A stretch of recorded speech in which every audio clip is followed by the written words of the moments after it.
This home was the home of the Reverend Samuel Witherspoon Doak and his wife Sarah. They built this house about 182 years ago, and for the last 12 years or so it has been a house museum. This home has been witness to many eras of history, from the early Republic through the Civil War period, through the Reconstruction era, and right up until the present day.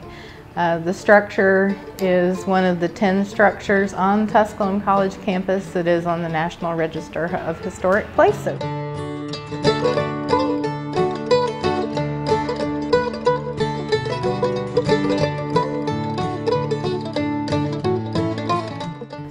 Well, for years, most of our involvement with the community has been with the children, whether that's through the schools or through Boy Scouts or Girl Scouts.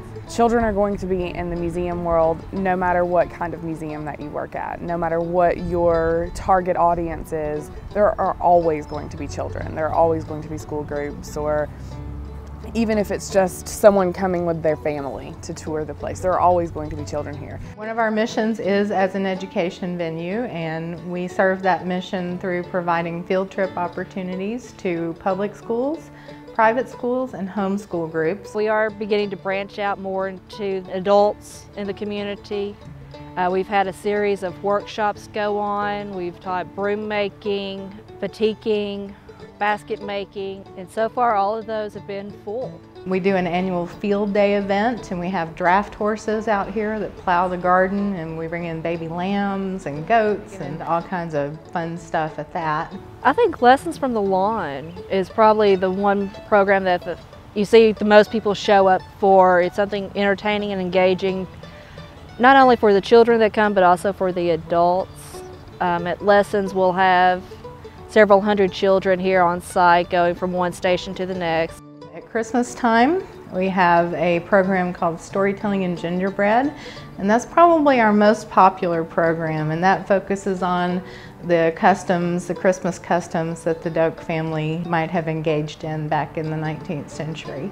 I was helping here with the gingerbread stories that they do, and they have students come from different schools, and I volunteered to come work with some of the kids doing hands-on crafts and reading. And I enjoyed being around young students again. I'm a retired teacher, so it's always good for me to be around younger kids again. One of my favorite programs that I created since I've been here is Pickin' at the Doaks, and that's our old time music jam. And we have that every fourth Friday of the month, excluding November and December. That has been really successful. We have seen anywhere from 30 musicians to 50 audience members all at the same time. So that's been really successful. We've won a couple of awards for that program. So that's been one of my favorites.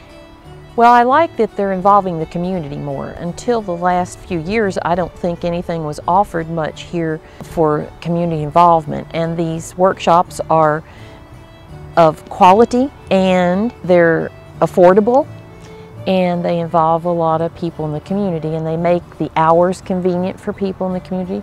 So I like the arts type things that they're doing here. I've seen a lot of changes. We went from, when I started here as a student, we had 3 programs and educational programs here at the Doak House, and now we have 7. And I think with them getting it out in the paper and having a website and on Facebook, I think that makes the information attainable, and then people attend. We give tours, we do workshops, we do public events, we do field trips, and we welcome thousands of visitors every year.